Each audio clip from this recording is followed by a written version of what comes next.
prayers and then Jai Radha Madhava Kunja Bihari Gopi Jana Vallabha Girivaradhari Yashodanandana Brajajana Ranjana Yamuna Tiravanachari Jai Radha Madhava Kunja Bihari Gopi Jana Vallabha Girivaradhari. Om Ajnanatimirandasya Jnananjana Shalakaya Chakshuranmilitam Yena Tasmai Shri Gurave Namaha. Namo Om Vishnu Padaya Krishna Preshtaya Bhutale Srimati Bhakti Vedanta Swamini Namine.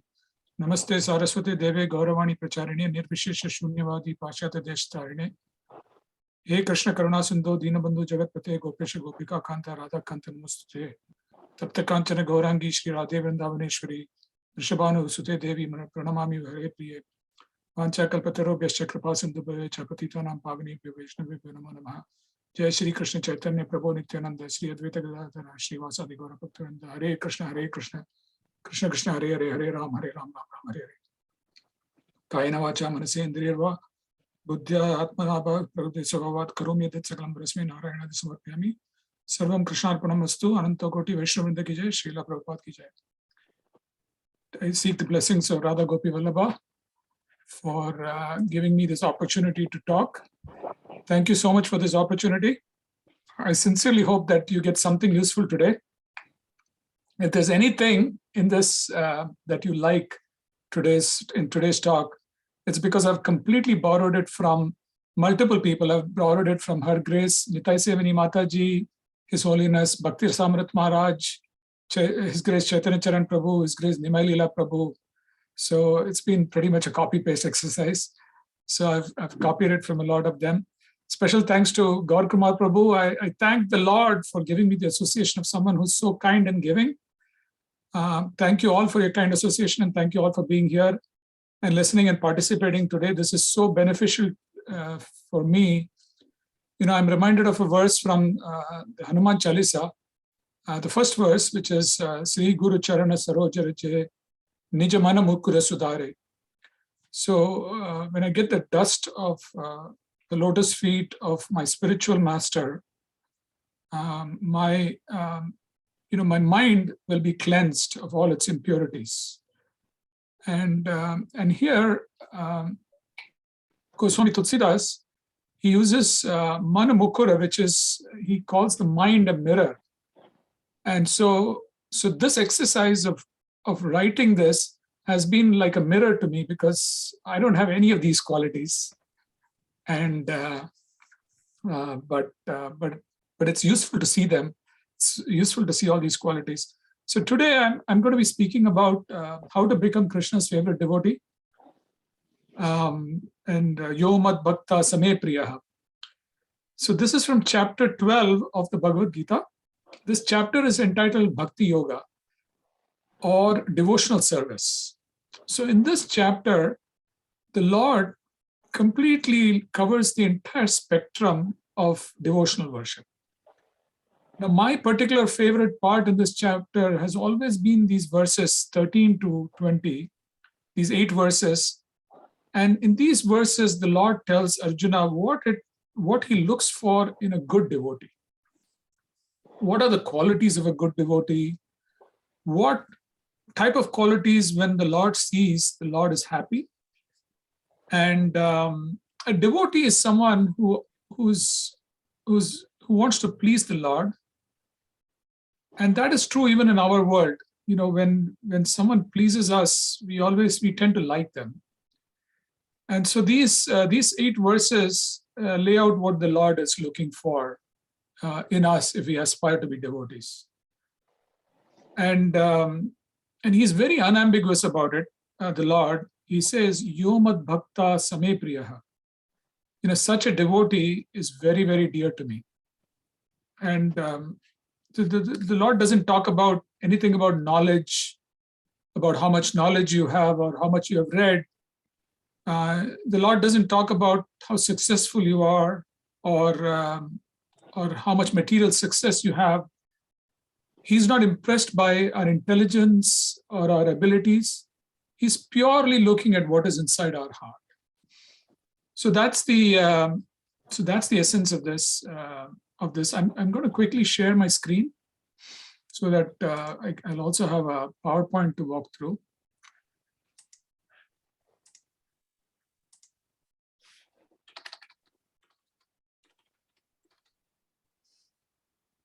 That's Sri Radha Gopi Vallabha, the presiding deities of Boston.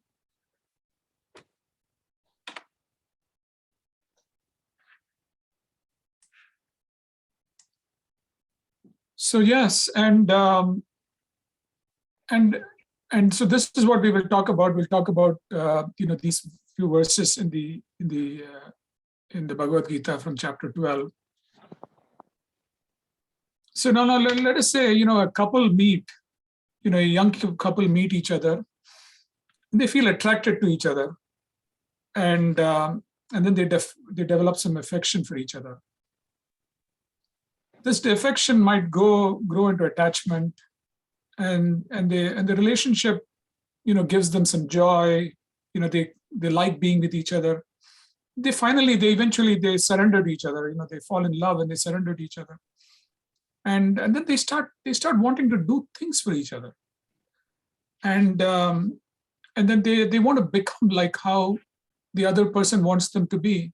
So this is exactly what happens with Krishna as well. We develop an attraction for Krishna. We like the devotees, we like to hang out with them, and eventually we surrender to Krishna, and we want to love Krishna. And here in this chapter, Krishna gives us a roadmap of how we can fall in love with him. And because Krishna wants us back, and he sets the environment for us to facilitate, our love for him. So he gives us every tip possible. He gives us, every tip available for us to be able to love him. Now let us look at this similar concept with human relationships. So this is a famous book. I don't know how many of you have read this book. It's called The 5 Love Languages. It was written quite some time ago, maybe in the early 90s, maybe even before that, by a person, Gary Chapman, who happens to be a pastor. And so in this book, what he says is, to have a good relationship with someone, with a significant other, you need to understand your partner's love language. Now I'll quickly explain what love language means. Essentially what he's saying is, there is a natural thing in us that we appreciate. And when someone else gives us that particular thing, then we feel like they're communicating with us. We feel like they care for us. So the 5 things that he talks about are words of affirmation, which is like, saying I love you or something like that. Quality time, spending quality time, or giving gifts, or acts of service, or physical touch. So these are the 5 things that he talks about. And we'll see this with an example. Let's say there's a couple, there's a husband and a wife. The husband, has a love language of acts of service. It's just an example. And he decides to do the laundry, and he thinks his wife is going to really appreciate it. But it so happens that his wife doesn't appreciate it. She just thinks, okay, you did the laundry, you're just doing chores in the house. Because her love language happens to be words of affirmation, where she expects that he'll tell him that he loves her, but he doesn't know that. So what Gary Chapman says in the book is that to have a good relationship, you need to know your partner's love language. Now she might actually use her words of affirmation for him, which he doesn't really care too much about.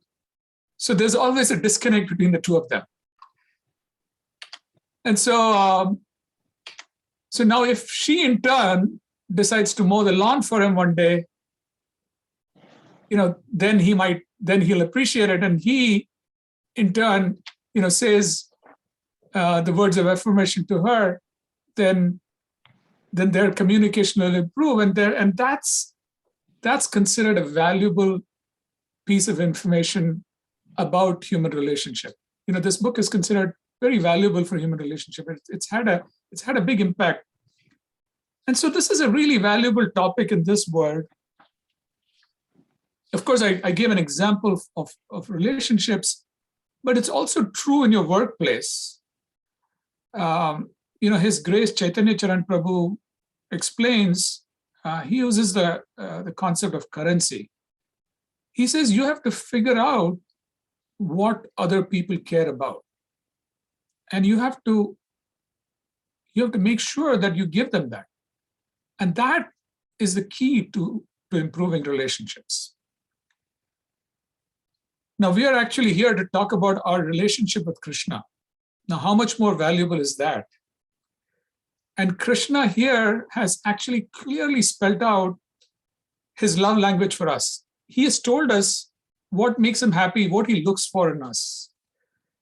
We'll also try to see some stories about, how, as we discuss these qualities that Krishna has explained, we'll also see some stories as to how we can understand these qualities a lot better.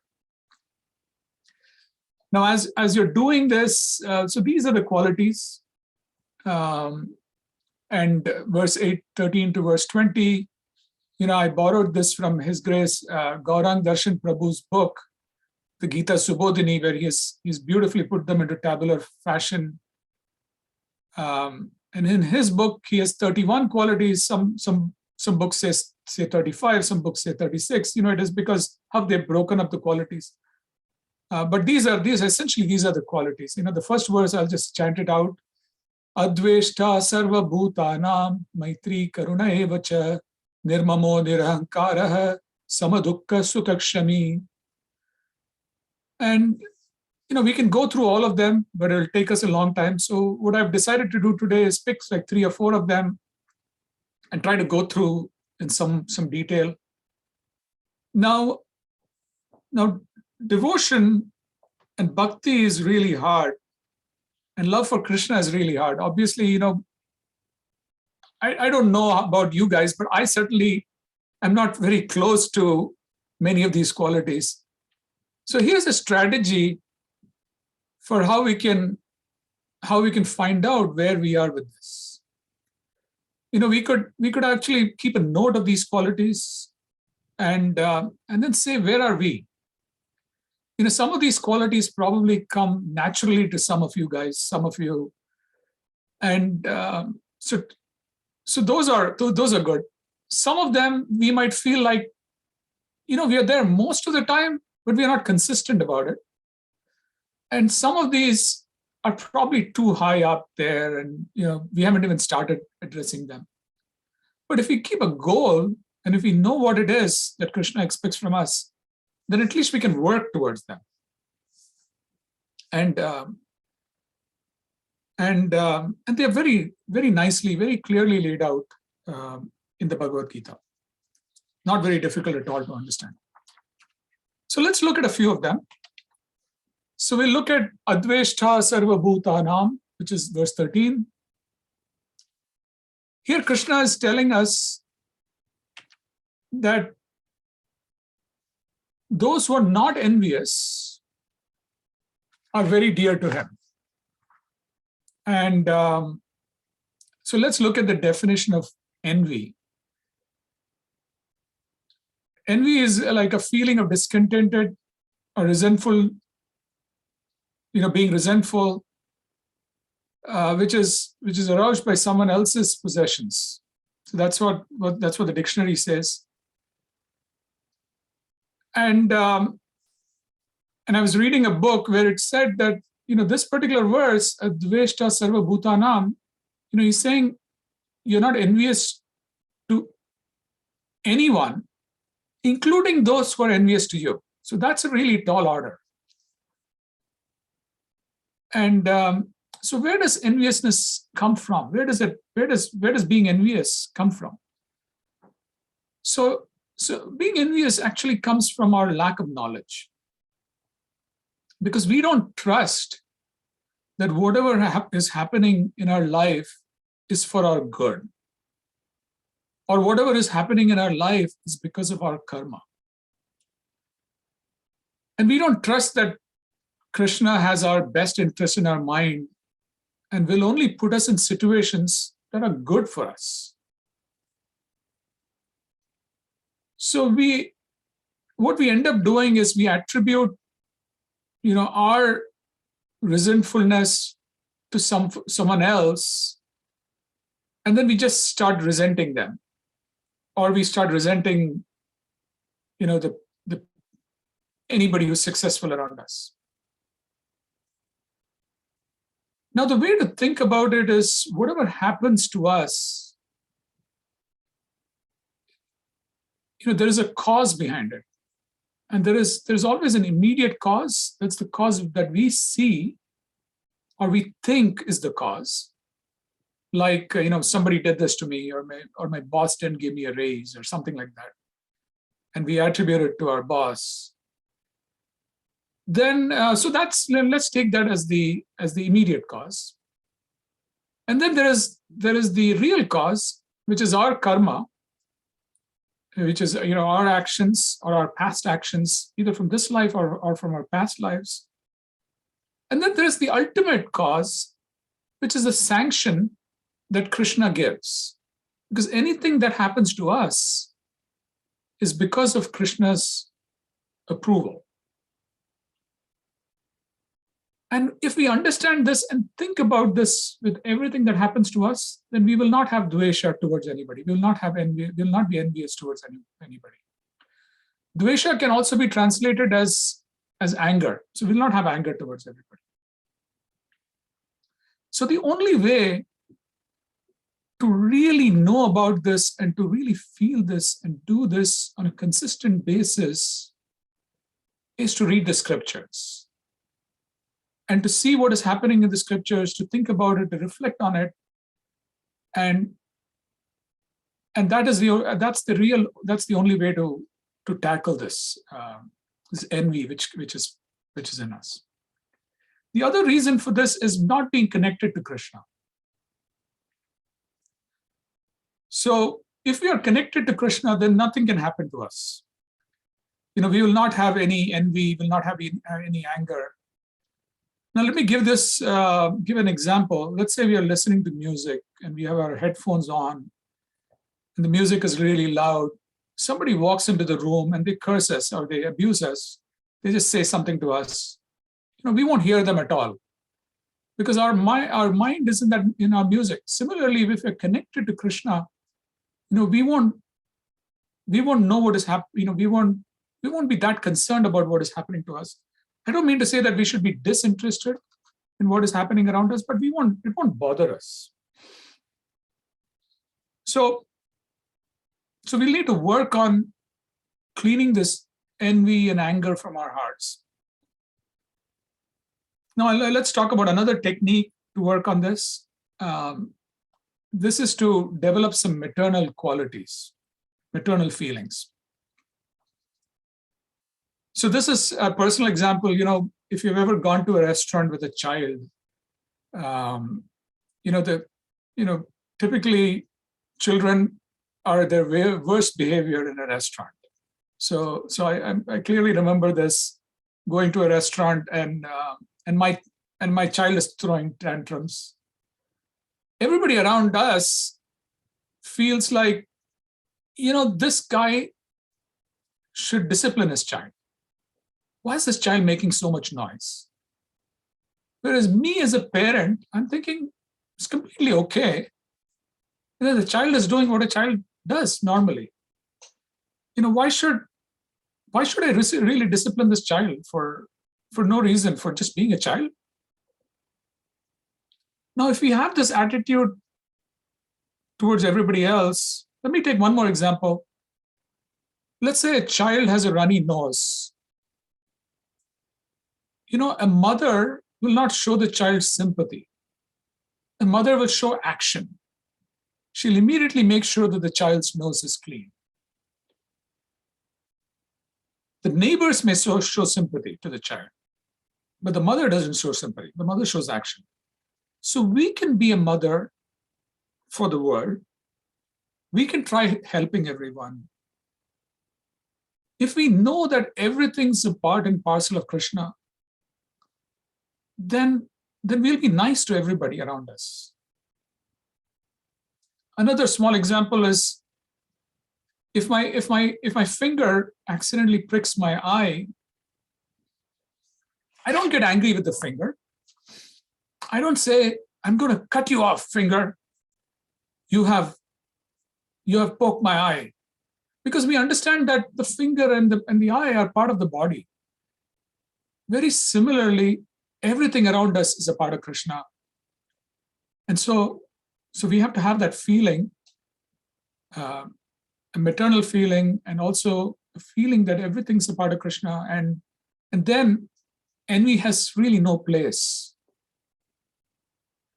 So the three techniques we discussed are reading scriptures, developing some maternal feelings,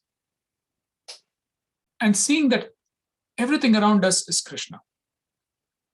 I know this is really, really difficult. And I know even while saying this, it feels difficult to me.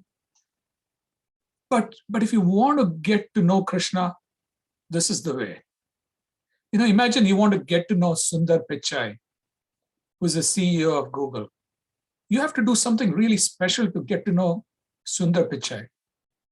And he's just the CEO of one company.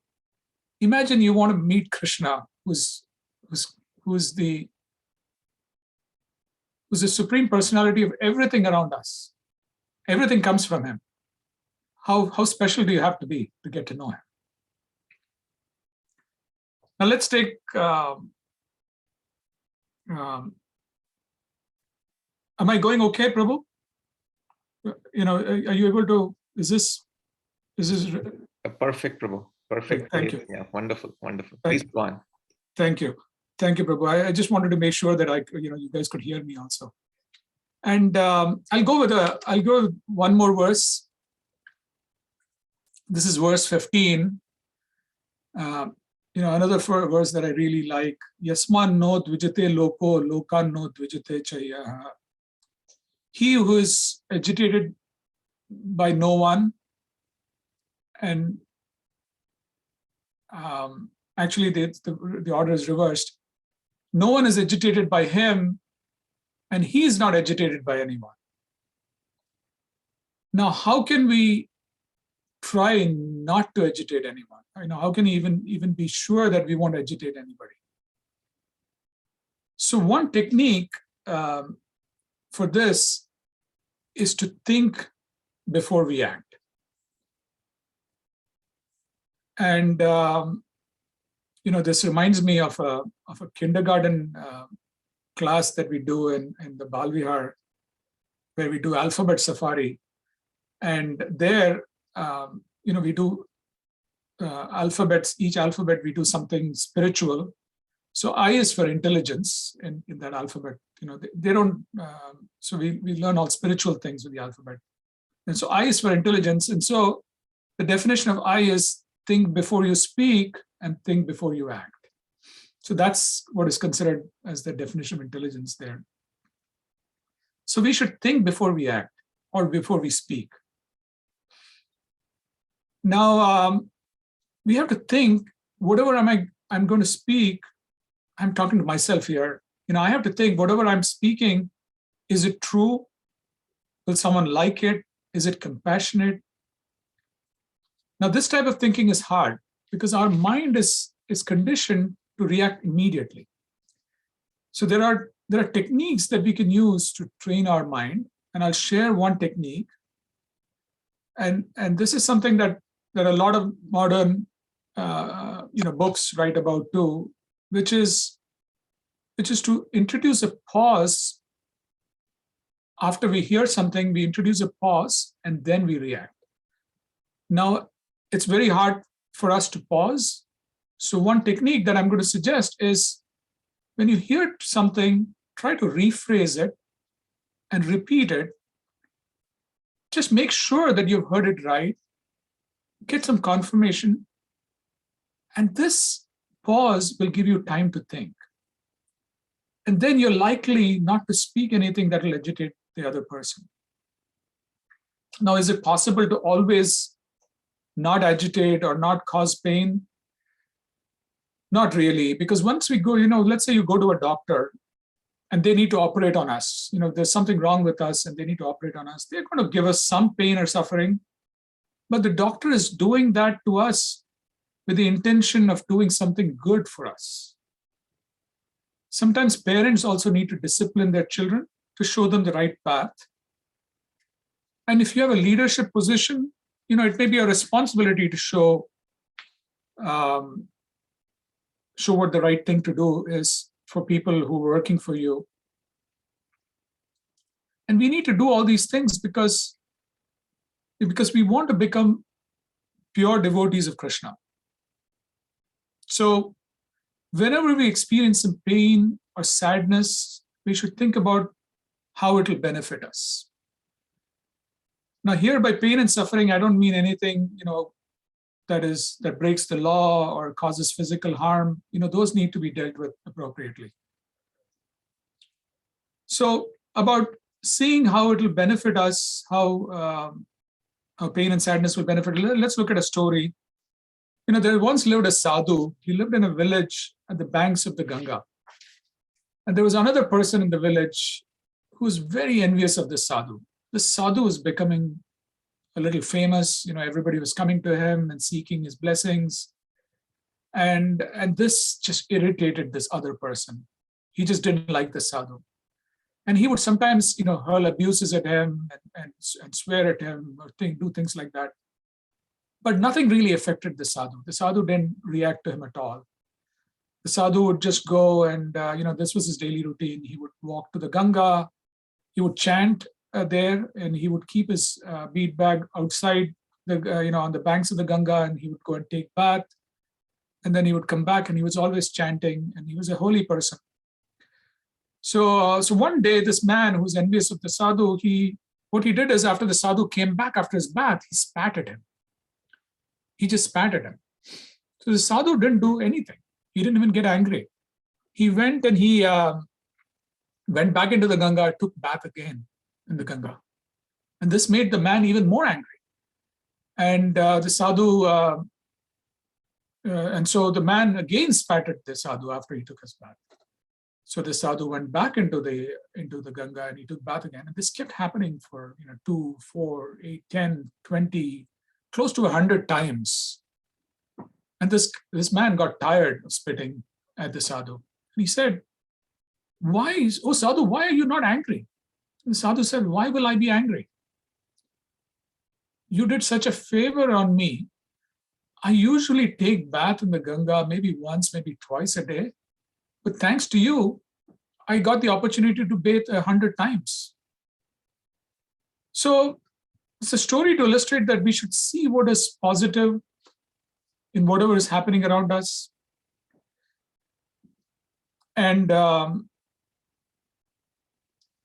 just like a doctor inserts a needle into us to give us some medicine, the doctor is not happy when the patient feels pain.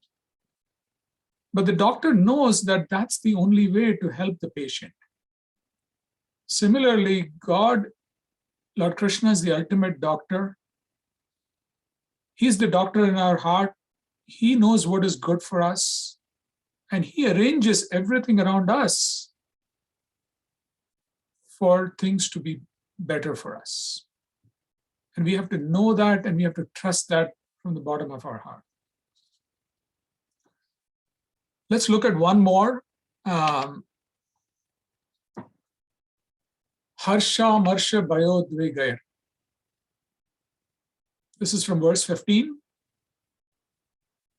And it means equipoised in joy and distress, fear and anxiety. Such a devotee is very dear to me. Yomad Bhakta Same Priyaha. He keeps repeating this phrase, such a devotee is very dear to me. Such a devotee is very dear to me. So those who are in the same state of mind in happiness, worry, fear, sorrow, anger, insult. They are dear to him.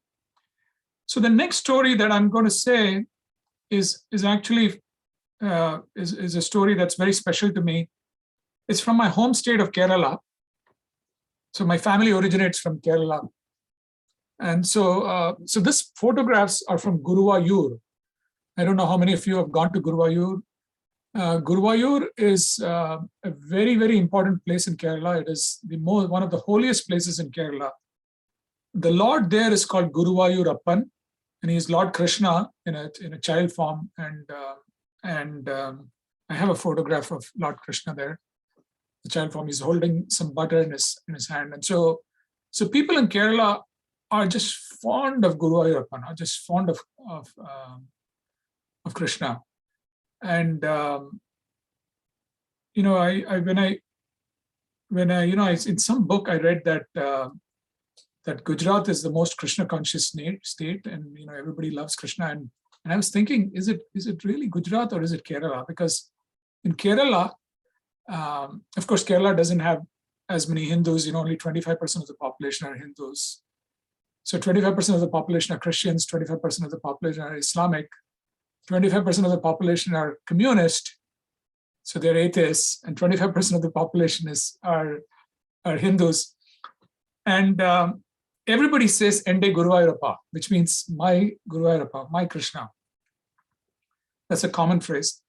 So the story is based on Guruvayur, and so there was Prabhuji mentioned Narayaniam.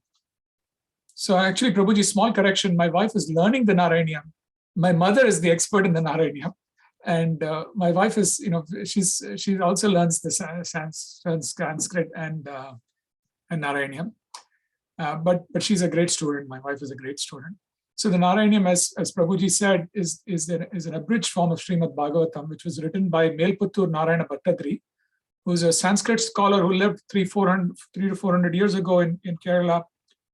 And the same time as him, there was another scholar, and his name was Pundanam. And he was not as well read. He didn't know Sanskrit. So in those days, if you didn't know Sanskrit, you were not considered scholarly. So Pundanam was a great devotee of Krishna. He would chant all the time. He would do kirtan and sing all the time. And Jnanapanam was the work that he wrote. Jnanapanam was the work that he wrote, and it's considered a beautiful work all about bhakti. So one day, Pundanam went to Bhattadri, who wrote the Narayaniam, and he took his work with him, and he said, "Can you please read this work and see if there are any mistakes in there?" And Bhattadri was a pure devotee of Krishna, and he had this slightly wrong notion that all works in the praise of the Lord should be written in Sanskrit. So he told Pundanam, "Sorry, I won't read this. I only read things that are written in Sanskrit." But Pundanam didn't get insulted at all. He just went away. And the story goes that a boy came to Bhattadri when he had finished writing one of his chapters of Narayaniam, and he found flaws in what Bhattadri had written. And this boy was Lord Guruvayurappan himself who had come. And so Bhattadri realized his mistake, and he immediately went to Pundanam, and he took the Jnanapanam, and he read it, and he found that there were absolutely no mistakes in it. And the Lord had flowed beautifully through Pundanam's writings. There are many stories about Pundanam, but I'll stop with this one. Then I wanted to go with one more really nice story, which really touched my heart. Again on Harsha Marsha Bhayo Dvaigair, which is being equipoised in joy and distress, and joy, sadness, fear, anxiety. So this is the story of Srivas Thakur, who is an associate of Sri Chaitanya Mahaprabhu. So Sri Chaitanya Mahaprabhu used to go to Srivas Thakur's house in Navadvip every day, and perform kirtans and dance and sing all night. The kirtan sessions would go on. So one day, Chaitanya Mahaprabhu was at Srivas Thakur's house, and they were singing, dancing, and they were all night. And inside the house, Srivas Thakur's son passed away. He died. And all the women in the house were crying. And, excuse me. So they sent someone out to fetch Srivas Thakur, to ask him to come inside the house. And Srivas Thakur went in the house and he said, "What is so important? I'm outside and Chaitanya Mahaprabhu is doing kirtan. Why have you disturbed me and why are you calling me inside?" So then they told him that his son had passed away. And Srivas Thakur's reaction was,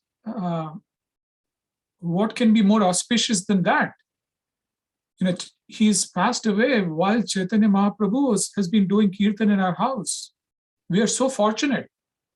Our son is so fortunate that he passed away at such an auspicious time. But all the women were crying and they were unstoppable. They were crying nonstop.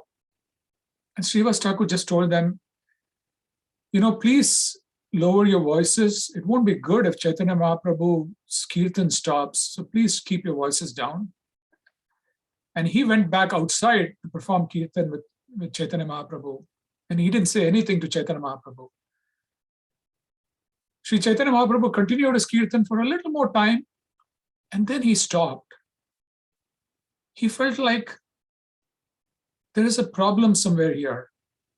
And then he asked Srivas Thakur, is there a problem somewhere here?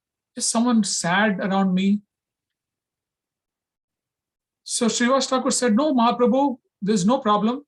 Please continue the kirtan. This is so nice." So all the other devotees who were around Chaitanya Mahaprabhu, they told Chaitanya Mahaprabhu that Srivas Thakur's son had passed away. And immediately Chaitanya Mahaprabhu's heart melted. His eyes were filled with tears. He was very sorrowful. He said, "How fortunate I am to have a devotee like Srivas Thakur." He did not even worry about his son's death. He was still in the kirtan. He did not want to stop the kirtan. He has so much love for the Lord. He has so much Krishna prema. Then Chaitanya Mahaprabhu went inside the house and then he put his hand on the child and he asked the son, Srivas Thakur's son, asked him to get up. And the boy came back to life. Now what happened after that is another story, but it's very similar to Chitraketu Maharaj's story in the Srimad Bhagavatam. So with that story, I'm hoping that, I did some justice to the chapter. In these 8 verses, we see how we can become the Lord's favorite devotee. The Lord keeps repeating, Yomad Bhakta Same Priyaha. Such a devotee is my favorite. And we discussed how to get rid of envy in our heart by reading scriptures, by developing maternal feelings, and by seeing that we are all a part of Krishna. Everybody around us is a part of Krishna. We also saw how not to get agitated and see God's hand in everything around us. Then we saw Srivas Thakur's example of staying equipoised even with the death of his own son. And we also understand that spiritual life is not something we can get good at overnight. We'll have, at least I have a lot of work to do to attaining these qualities. But if we want to love Krishna, then we'll want to become the way he wants us to become. So with that, thank you. Vancha kalpatarobhyasya kripasindubhyacha patitanam pavanebhyo vaishnavebhyo namo namaha. Thank you so much. Anantakoti Vaishnavendra ki jai, Srila Prabhupada ki jai. Thank you so much. Thank you so much, Krishna Prabhu. This was one of the best classes, easily one of the best that we've had for a long time. So thank you so much, Prabhu. So many wonderful gems. I let others speak, and then I will I have some questions I can ask later. Thank you. Anybody would like to speak? Sudhanshu, go ahead. प्रभु जी पहले तो मेरा प्रणाम and thank you very much for the wonderful lecture. And my question would be on verse 17. What do you mean by equipoised? For me, like I can be only in like one of these states at any one point of time. Like what is being equipoised? So Prabhuji, my understanding is to be equipoised is to take everything, joy, sorrow, and all that, to take it in the same way, to not to get excessively happy or excessively sad. See this as Krishna's mercy on us, and then take it in the same way. The word equipoise comes again and again in the Bhagavad Gita, and it's like to maintain a balance. There are these two words. One is disinterested and uninterested. We don't want to be uninterested in anything. We want to have, we want to be connected, and we want to show our emotions, with our family. But we also want to not let the emotions, carry us and be too consumed by it, and see Krishna's plan and everything. That's the way I understand it, Prabhu. Maybe Gaur Kumar Prabhu can add. Oh, Prabhu, that was perfect. That was perfect. Thank you. Does that answer your question, Sudhanshu? Or do you want more clarification? Yes, thank you. Okay. Vishal Prakash, please go ahead. Hello, Prabhuji. This was a wonderful lecture. I have so many takeaways from this lecture. I think my favorite thing was you have to figure out what other people care about. Me being an introvert, I think is a very important point for me to take away, because I have a hard time making friendships with people, and then I find it very easy to break friendships than actually making them. So I will think about it in this way, and I think maybe I'll be able to make better friendships with people.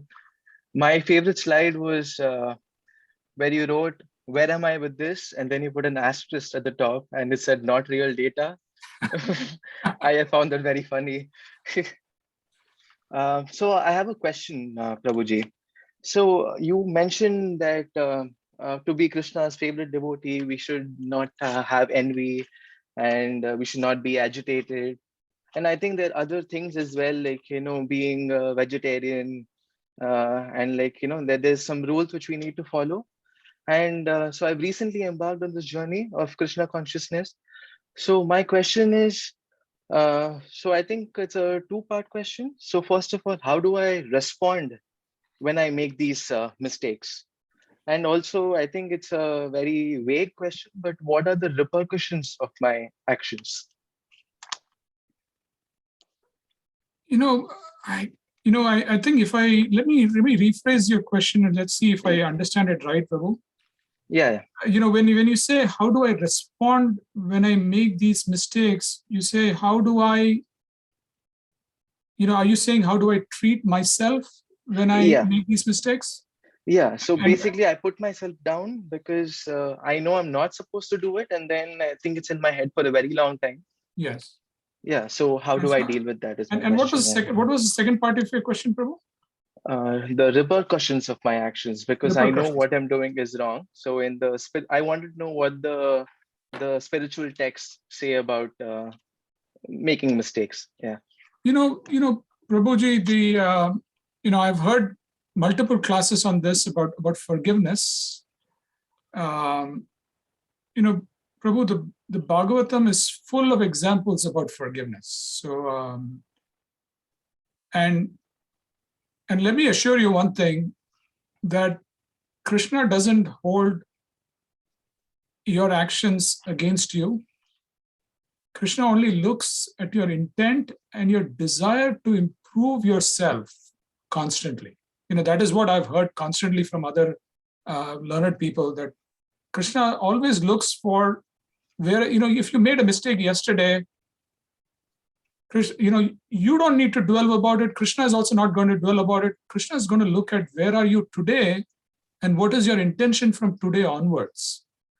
So Prabhuji, one thing we can do is, even I tend to do the same thing as you, which is beat myself up. But always, when we fall in, figuratively, when we fall, the natural, we don't want to stay fallen. We naturally, we get up and we walk, we start walking again. It's very similar in bhakti too. Even if we make a mistake, we just want to get up and dust ourselves off and start again, because the journey is so good. And I can assure you that Krishna doesn't hold anything against us. Of course, there is this, we always talk about the law of karma and all that. We talk about aparad and, all those things. But Krishna only looks at the purity of the heart, and he doesn't really, he looks at your intentions going forward, Prabhu. He's always forward looking. That's maybe Gaurav Kumar Prabhu can add anything to this. No, that was wonderful. Again, a very, very comprehensive answer. Does that answer your question, Vishal? Yeah, that answers my question. Yeah. And I think the second part has to do with karma, right? The repercussions of my actions will, because it is vikarma. So it's vikarma. So karma is true. If you, so any actions that we do, of course we get the results of our actions, but Prabhu, karma is true for this material world, and all our actions will get, we'll get rewarded with something, with something good or bad. But a devotee doesn't worry about these things, because a devotee transcends that, Prabhu. For the most part, a devotee is not looking to just get better things in life or something like that. A true devotee is only looking for the service of the Lord. And that's a way to think about it. I know it is, I gave you an academic answer, but that's what I've heard, Prabhu. It's not realized knowledge. No, but that was a wonderful answer, though. Oh, thank you so much. Thank you. Thank you. So, Vrinda Mataji. Thank you, Krishna Prabhuji. Thank you for such a beautiful class and so many points that were there. And more than that, there's so much of humility in you. Even like we are seeing you on the screen, just the way you're conducting and answering questions. It's just, there's so much humility in that as well. And a lot of points, like when I heard the topic, I thought it would be something more philosophical and, who's Krishna's favorite devotees. But these points are very practical. And thank you for that. And my question was, and maybe a reflection or a question, a mix of both, but when we talk about being equipoised, I've noticed it's still easier to not feel very happy in happiness, but in distress, it's really not, we cannot remain that equipoised or that calm in distress. So what would be your, reflection on that? Means I would love to know your thoughts. Actually, my reflection on that would be that you're completely right. It's easier said than done, and we talk about equipoise, and it's hard to think about it as Krishna's plan, and Krishna's desire for us to be in the distressful situation, and it's very hard to do that. And I think the only thing we can do in that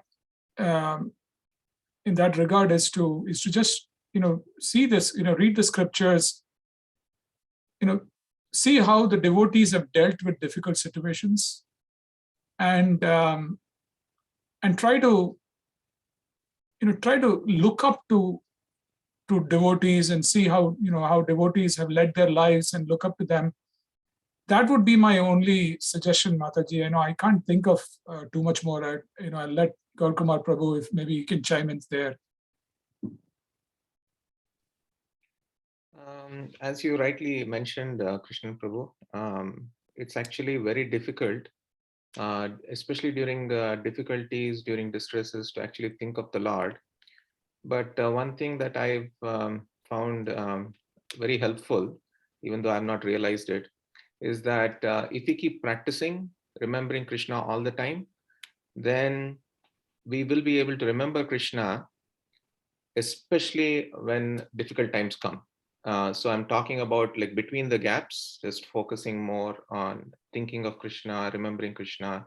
And then when the difficulties come, then we can actually really call out to Krishna.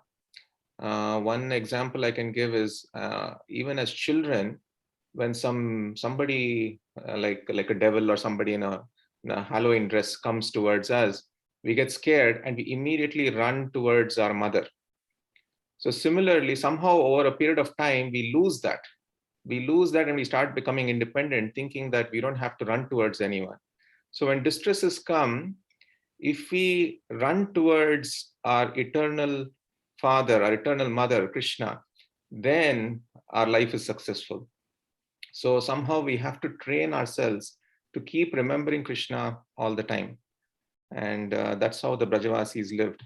They were always remembering Krishna.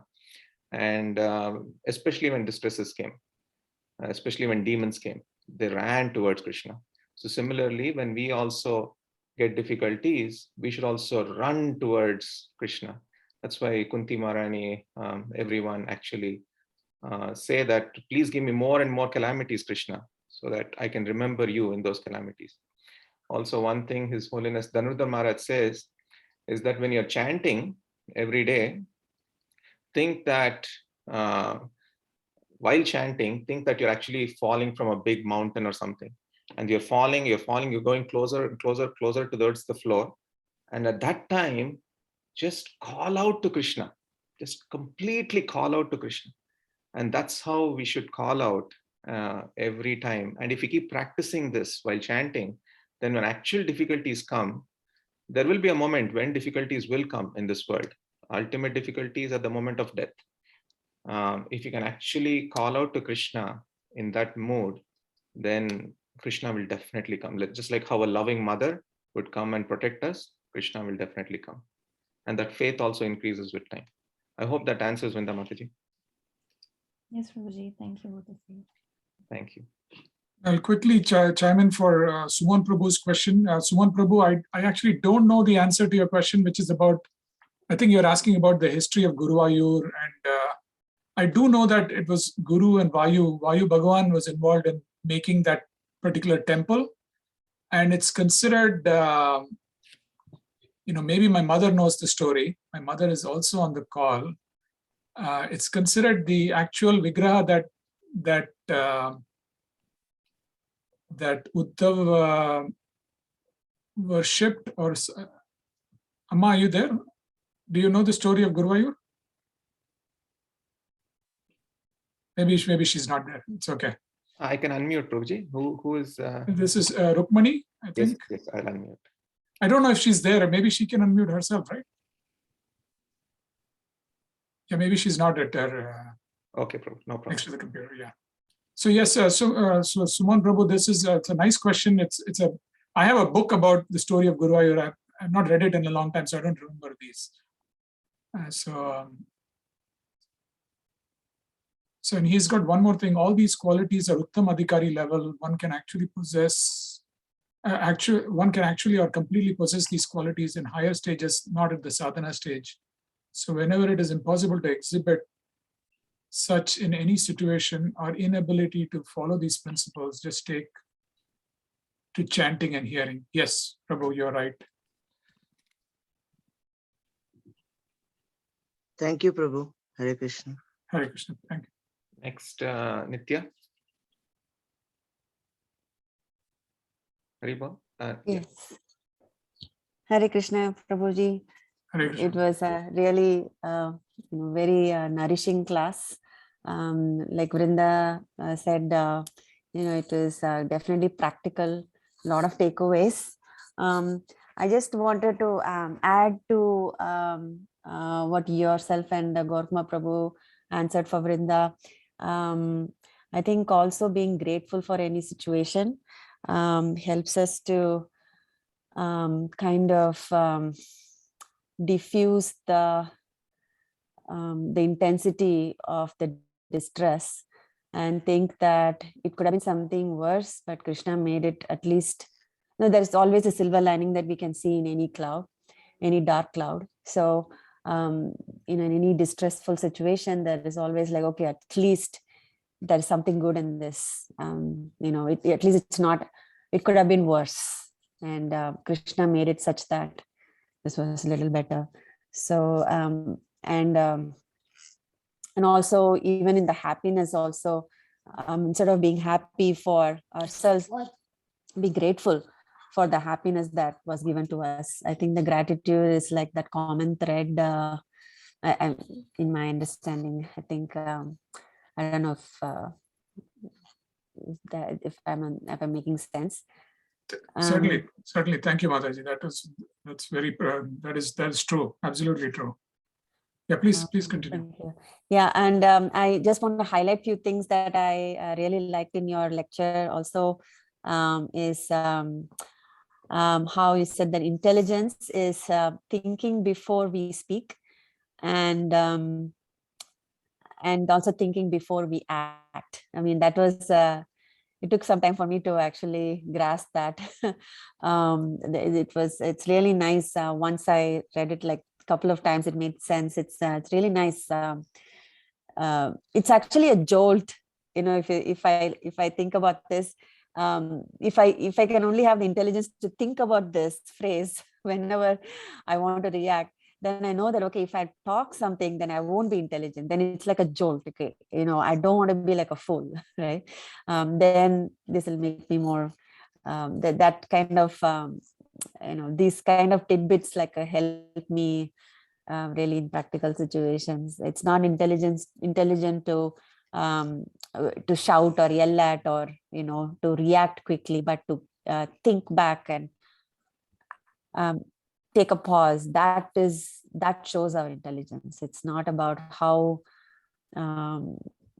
we show our control. That is not the intelligence. I think that was really very beautiful.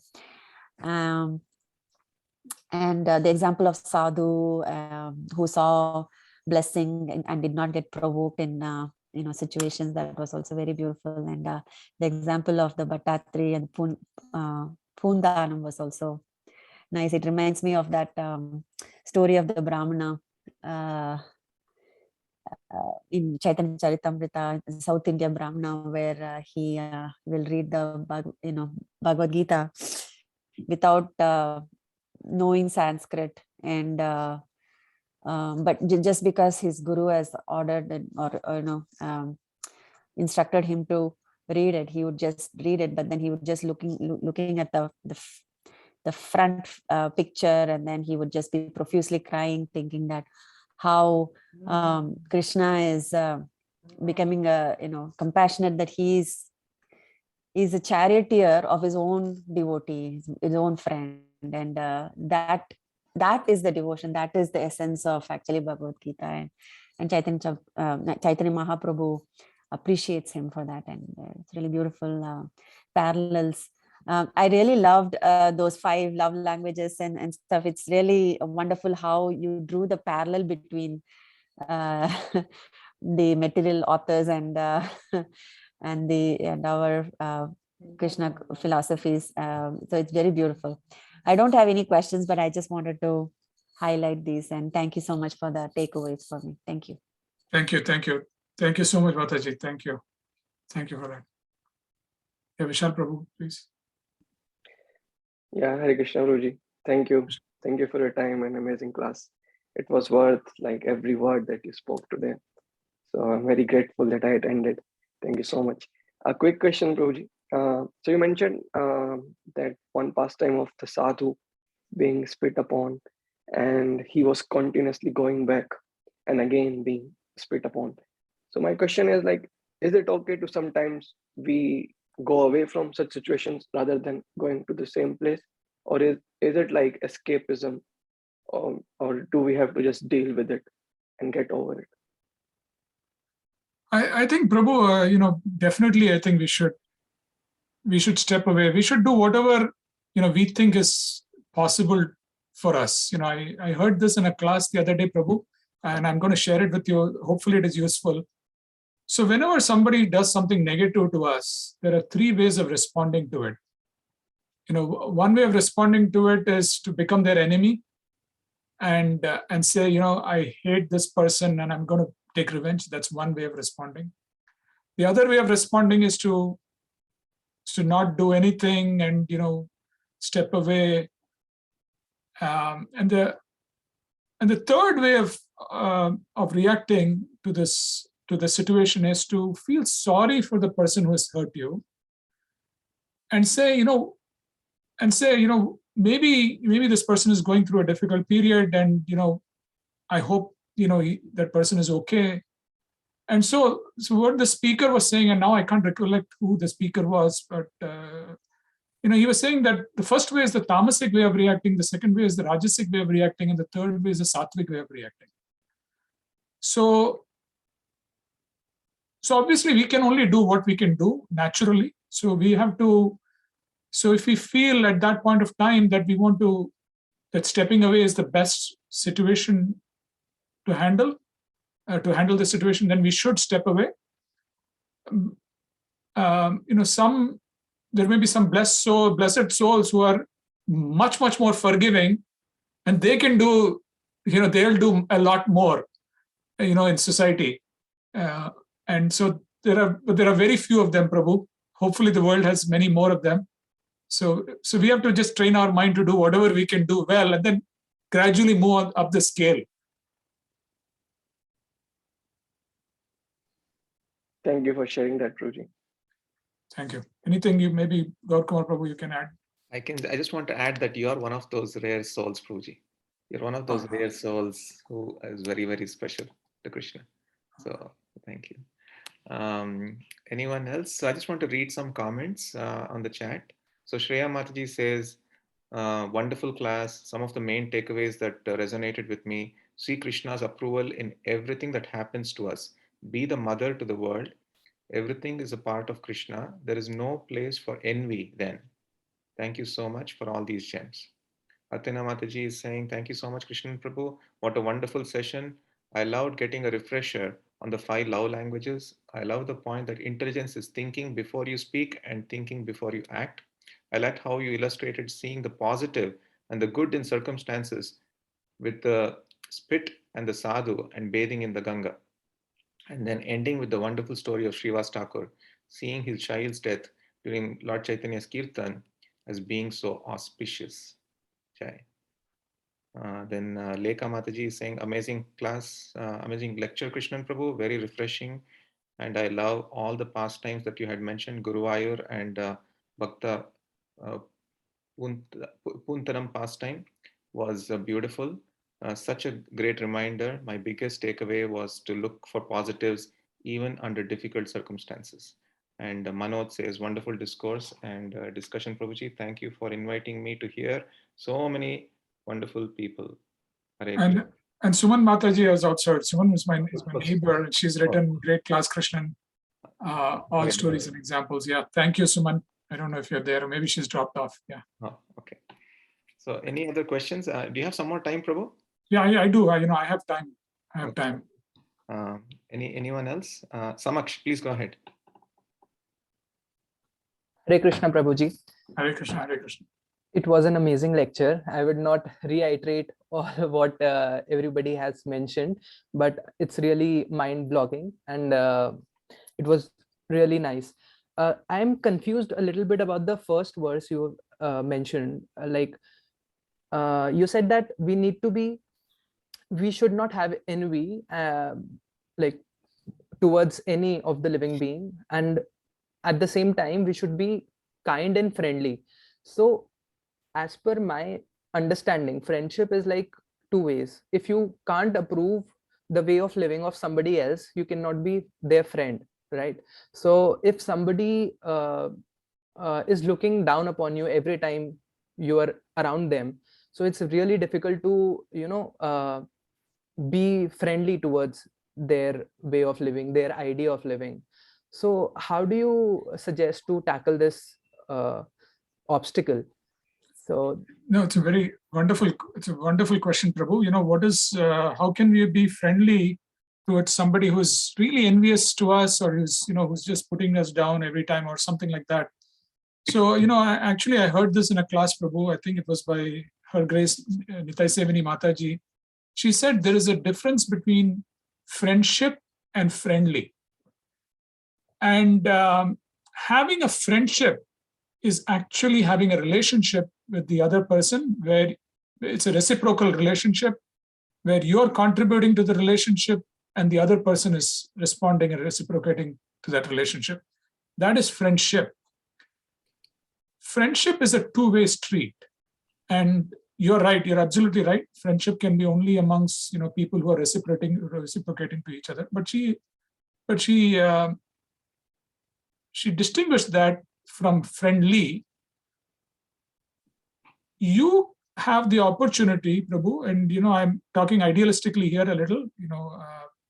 We have the opportunity to be friendly to even those who are not friendly to us. So being friendly is a different thing, which is we're not going to go and try to talk to them or say hello to them and go and try to hug them. That's not our purpose. But we will have we'll always have a smile in our face. We'll have the right, we'll wish the best things for them. We may not call them to dinner to our house, but we'll still be friendly with them. We'll never say any negative things about them. So that's the difference that she said about friendship and being friendly. And so, that's what, that has stuck in my mind, Prabhu, and just thought I'll share that. Maybe Gaur Kumar Prabhu, maybe you can add something to that. Yeah, I just wanted to share one practical example that I heard recently. So this was Mataji, Sri Radhika Mataji sharing. So she had a roommate who was again very envious and very hard to deal with. So what she decided was she somehow wanted to become her friend. But no matter what she did or what she said, this other roommate was very envious and not at all in a favorful attitude, like she was always putting her down. So what Sri Radhika Mataji decided to do was that whenever this roommate would step out of the house or something, she would think of some service that she could do to her. So she would take her clothes, iron them, fold them, and put them away. Or maybe she would clean her room or do some service to that roommate. And then over a period of time, and she kept doing this, not just once, she just kept doing it.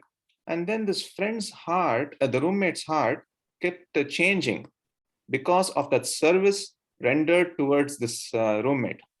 So this is another practical tip that if you really want to deepen that friendship, that relationship, then an act of service really helps. But that service has to be genuine, not with the motive that if I do this, then I'll become that person's friend, but it has to be genuine. Genuinely you're serving, and then automatically you will see that that person's heart changes. And there are several examples in the Bhagavatam and in our scriptures where such service in a humble state of mind has changed hearts.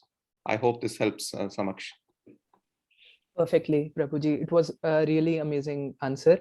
And I would like to just point out that I had this question when we were discussing about the words, and wanted to ask at that point of time, because all these ideals are like too difficult to follow. Like you can follow it with a group of people because they will understand you, but you cannot follow with the entire world because they don't have the information you already possess. So but then with this discussion, when Vishal Prabhuji asked the question about the non the repercussion or the karma question, so the Krishnan Prabhuji replied it with the intent that if you have an intent to do something, it will start from tomorrow. So that intent thing just gave me the answer of my question. altogether. Like if I have an intent of being friendly with the entire world, that suffices the ideology which is being taught in this verse. Am I right, Prabhuji?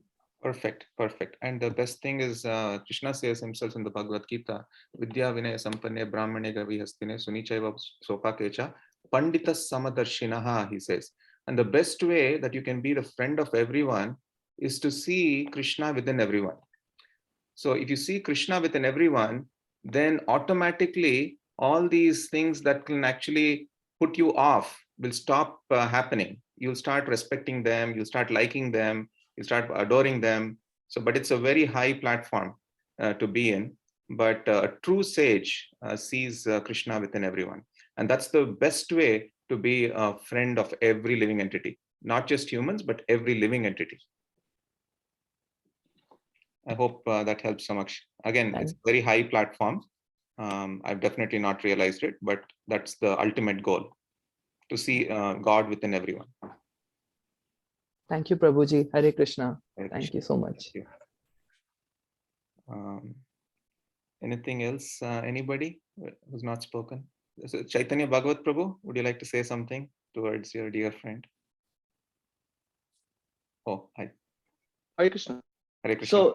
So thank you, Krishnan Prabhu, for a wonderful class, and also thank you, devotees, for these wonderful questions in this conversation.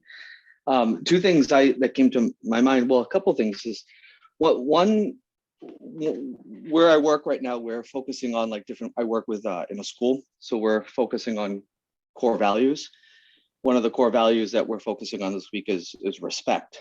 But I remember one of the first lectures that I heard in the temple when I came to the temple was devotee talking about respect and the word respect, and how it's different than what we connotatively use it for, because the word respect means to really respect, which means to look again and to stop and look. So Krishna Prabhu, when you were talking about that aspect of stopping and thinking, it also appears in that respect, and sometimes maybe after the fact, but that stop to look, and also even when we respect ourselves, to stop and look.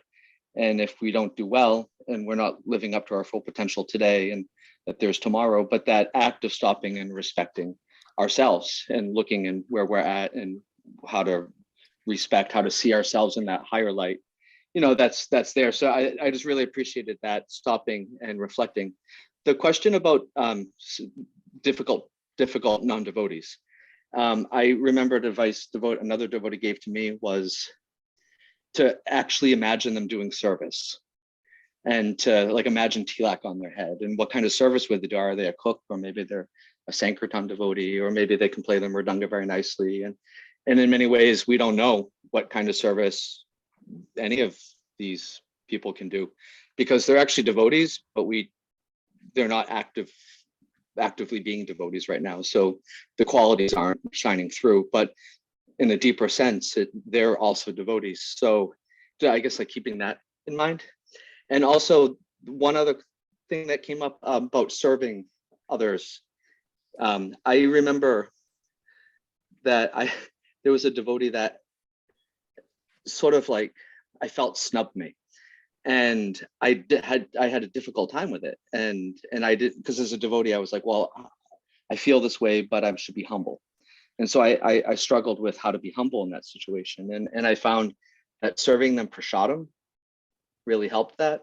And so I secretly always found ways to be serving prasadam when we were together at a program. And I just felt like that service was a way to see them and greet them and smile with them, and also do service and give them prasadam, and that itself was service. So Hare Krishna. Thank you so much for all of this. Thank you so much, Prabhu. Thank you. Prabhu, would any of your family members like to speak? Krishnan Prabhu? So Satya Mataji, or your mother? I don't know. Satya? I don't know if she can hear me. Yeah, I'm here.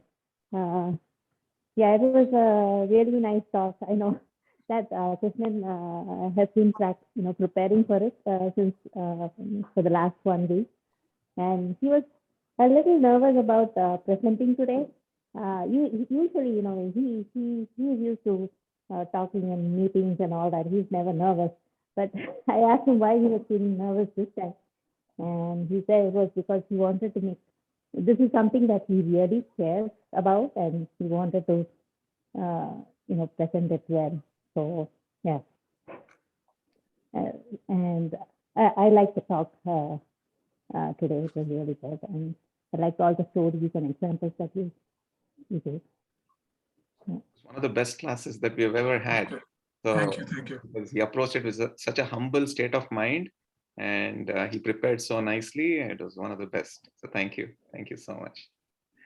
Thank you. And your mother, Prabhu, would we like, it would be nice to hear her, or, if possible.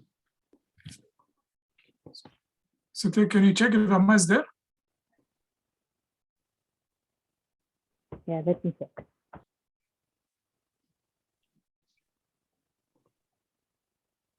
So one thing that I like, Prabhu, I mean, I don't want to repeat what others said. So I really like the point about sympathy versus action. So sometimes we have to show sympathy, and sometimes we have to show action. So, and sometimes we have to go beyond both of these things. Yes, please. Hare Krishna. Hare Krishna, Amma. Hare Krishna. It was nice hearing you all. Yeah, thank you. Thank you. Thank you. Thank you so much, Amma, for coming and blessing us and blessing your son. We are so fortunate to have Krishnan Prabhu amongst us in our little family. And please continue to bless all of us that we somehow progress towards Krishna in this lifetime. And with your blessings and other senior devotees' blessings, I'm sure that we will continue to progress on this path. Thank you, Amma, for being here. And everything will be good. Thank you. Thanks. So on that note, I think we can end now. Thank you so much, Krishnan Prabhu. Vancha kalpatarubhyascha kripa sindhubhyeva cha patitanam pavanebhyo vaishnavebhyo namo namaha. Ananta koti vaishnavinda ki jai. Srila Prabhupada ki jai. Grace Krishnan Prabhu ki jai. Hare Bol.